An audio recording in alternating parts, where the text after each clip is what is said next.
আল্লাহ নবী বলছেন সহিহ বুখারী 865 নম্বর হাদিস যে তোমরা রাস্তাতে বসো না। নবী কি বলছেন? রাস্তাতে বসো না। সাহাবারা বলছে ইয়া রাসূলুল্লাহ রাস্তাতে না বসলে আমাদের হয় না, ব্যবসা বাণিজ্য সব রাস্তায়। আল্লাহ নবী বলছেন রাস্তায় যদি বসতে চাও তা রাস্তার হক আদায় করো। কি আদায় করো? রাস্তার হক। অবাক বলে কি রাস্তার জড় পদার্থ, এরও আবার হক, এরও হক হয় নাকি? আর শুধু জি রাস্তার হক আদায় করো, নচেত রাস্তায় বসা তোমার জন্য হারাম হয়ে যাবে।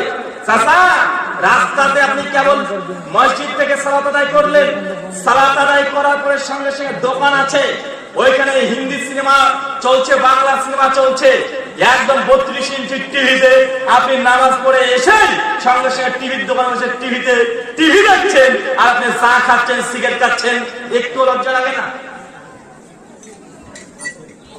আছে না নাই? আছে। আরে এত বড় বড়